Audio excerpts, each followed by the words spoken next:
She's entangled our light-based powers. So we switch places whenever we use them. The new superhero movie, The Marvels, teams Captain Marvel, her niece, and Ms. Marvel up for a galaxy-hopping adventure where they have to stop an alien warlord who wants to build her home planet by stealing the atmospheres, oceans, and even the sun from other planets. Story-wise, The Marvels is pretty generic, and it takes a while to get going, but once it gets up to speed, it's a lot of fun. Ms. Marvel steals the show here, giving the movie much of its heart and humor. And speaking of humor, this film has a laugh-out-loud evacuation sequence that's one of the funniest moments in any Marvel movie ever. I wish the story was better, but I had a blast watching this superhero trio save the galaxy.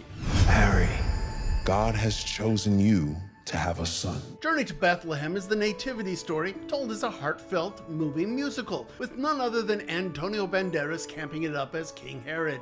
It looks great, has all that music and dance, plus the Christmas story. This is a movie that may very well become a family holiday tradition. Stick to your plan. Trust no one. The Killer is a stylish thriller over on Netflix. It's the story of an assassin who is targeted after he fails to take out the person he's supposed to kill. It's quite tense, which is what we expect from David Fincher's movies, but it's the cold, calculating title character that makes this movie so intriguing. This is what it takes if you want to succeed. And that's what's new this weekend at the movies. I'm Sean McBride, the movie guy. 8:30 on an obvious Friday edition of the morning show. Why is it obvious? Hello. Sean's sitting beside us. Sean McBride, the movie guy, only visits on Friday. And this week, unlike last week, where we seem to have about 25 new movies to talk about. Last week. Yeah, significantly fewer. Right. And so the question becomes, does that improve the quality at all when you have less? It improves the box office potential. So, I mean, the reason we had so many last week was because Dune 2 left, and so a lot of movies said, oh, let's sneak in and see if we can't get a few more films So in. what did they do with Dune 2? Has there been They moved another it to the date? spring. Yeah, it's coming out in March here. So Wow, that's a significant pushback. I think they were correct in saying these movies require actors to go out and promote them if they want to achieve their full box office. Now, fortunately, we resolved the strike here, so we're going to start seeing actors out again. But, you know, a lot of these films, we had, you know, about 6 or 7 of them just kind of move their dates, so. Yeah, okay, but in reaction to that, as you mentioned, 9 films fill the void. Yep, exactly. None of them really overwhelmed the box office. Yeah, though. but the good news was most of them were actually pretty good, so that's something to be said.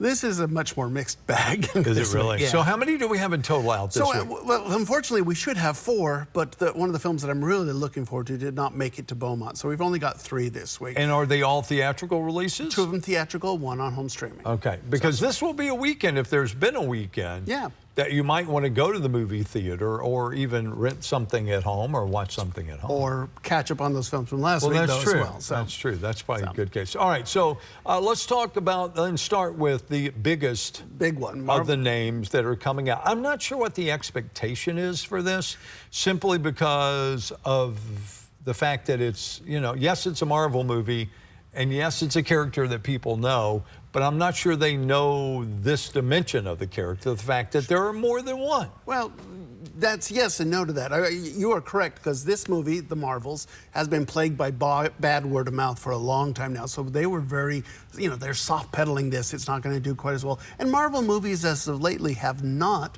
been performing as strongly as they have in the past. And this is, you and I have had this bugaboo before. This is a movie that kind of relies on you having seen Ms. Marvel on Disney Plus, Secret Invasion on Disney Plus, you know, WandaVision on Disney Plus, and the previous movies. So I mean, you're talking about narrow casting. Well, I mean, you're bringing it down to the fanboys. You're bringing it down to the people that are truly. And it's the fanboys that have been, you know, poo-pooing this movie here. Look, unfortunately, I do think there's a little bit of misogyny in that. You're getting girl cooties on my superhero movie. You know, that's silly. So, look, ultimately, this is the movie. It's 3 disparate characters that haven't really interacted together. So you have Brie Larson's Captain Marvel, and you have her niece, but her niece grew up while Brie Larson was out saving the galaxy, so you didn't really know her. And then you have Ms. Marvel, who is a separate character altogether. But they all have kind of similar powers. And so the idea is what happens if their powers get connected somehow. So my question is, for those who did not and have no interest in going back, do they explain the connection? Yes, they do. And that's the pro and the con, because you have to do that so the audience says, okay, I know what's going on. But it also means that the movie kind of stops down while you explain, it's called an exposition dump, where we explain what happened here and get everyone caught up. I think the best way to see this, if you haven't seen those, you can just say, okay, such and such happened, but reasons. We don't really need to know the details and move on with it. Right. It does take a while to get going. And it's like, it's a good thing it's not it's under 2 hours, so that's a good thing here. I will say this, though. Ultimately, I quite enjoyed it. Ms. Marvel, in particular, who is a teenager, right? And so not only is she like starstruck and fangirling when she finally gets to meet Captain Marvel, who is her hero, but she's also a teenager, so like she has to call her mom and ask, hey mom, me and some friends want to go out and save the galaxy. Is that okay? You have homework. It's one of those very relatable teenage experiences that I found quite endearing. Her relationship with her mother is the reason to see this. And I do think some very funny and oddball stuff here. There's a space evacuation sequence that is one of the funniest things, one of my favorite moments in all of Marvel Studios movies. 33 movies, pretty good there. And then also one last thing, the cutscene, the mid-credit cutscene, elicited gasps from my audience. And that's a pretty interesting thing from a kind of a jaded audience. But I like it. It takes a while to get going. I think the story's kind of iffy, but ultimately I did like it. It's still a marketed audience. I mean, yeah. Marketed, but also a girl audience. That's true. Female-centric, female villain, female heroes. I mean, I think the women will be their moms and their daughters. Okay. So that being one, we've got 3 left to get through. 2 left, yeah. So the other one in theaters this week is a film called Journey to Bethlehem. It's a Christmas movie. It's literally the Christmas story. It's Joseph and Mary going to Bethlehem. But if you remember your Bible, that's actually not a very big story as far as how much stuff that happens in there. So they have to make up some stuff to fill out the story. And I laughed out loud because the movie ends and there's a title card that comes up. It says, the filmmakers took some creative liberties in making this, which I thought was kind of funny. It's a movie musical. But you missed it. You skipped the... Buried the lead. Yeah, you buried the lead. You skipped the most important thing. Not only is this the Bethlehem story, it's a musical. It's a musical, and I am on record as enjoying movie musicals here. So I don't think that the music is particularly great, to be honest, but it does add energy here. And here's what I think's going on here, because there's a lot of slapstick comedy in this. The 3 wise guys, they could refer to themselves in the movie as, we're 3 wise guys, they're doing the slapstick thing. Angel Gabriel, when he comes in to deliver that message to Mary that she's going to be the mother of God, bangs his head on the ceiling, because that's just a bit of slapstick.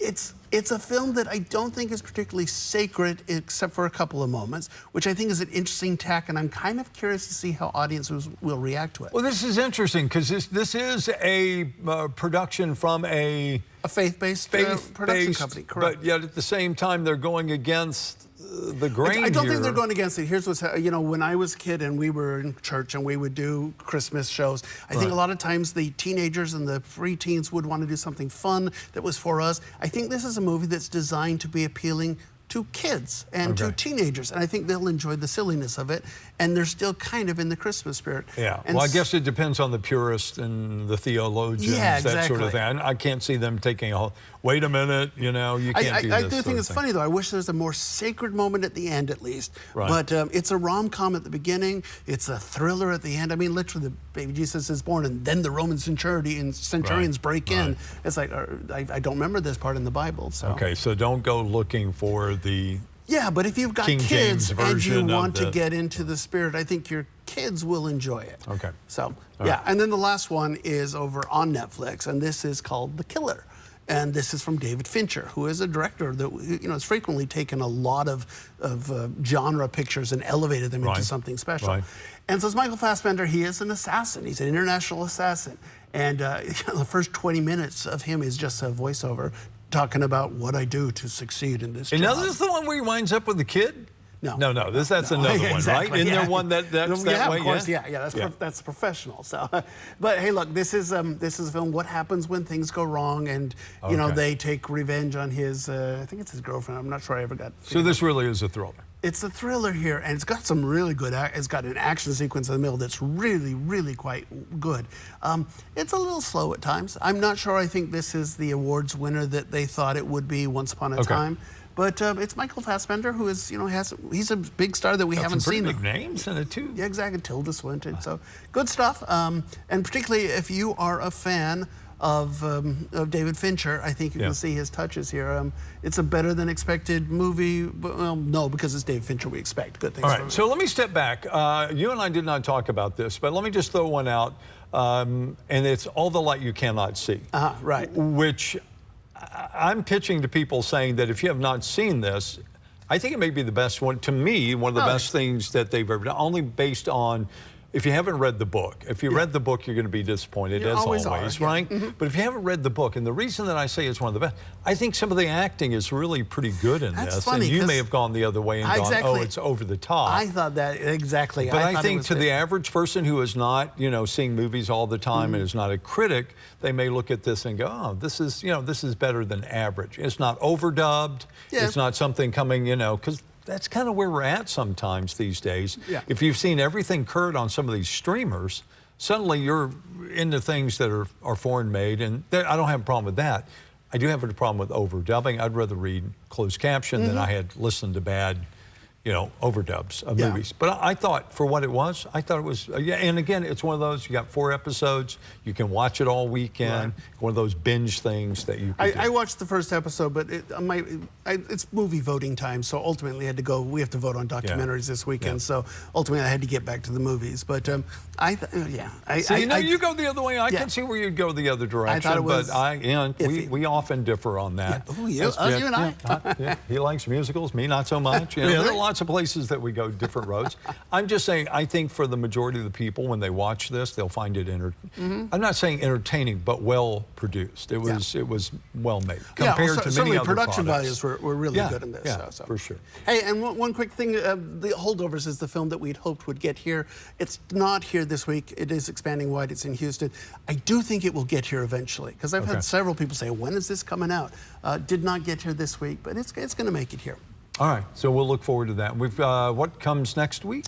Next week we have a prequel to the Hunger Games called. That's coming out. We have the new Trolls movie comes out next week. We have a pretty good film called Rustin, which is the Bayard Rustin biography over on Netflix. So good stuff. All right, and of course all leading up to holiday movies, right?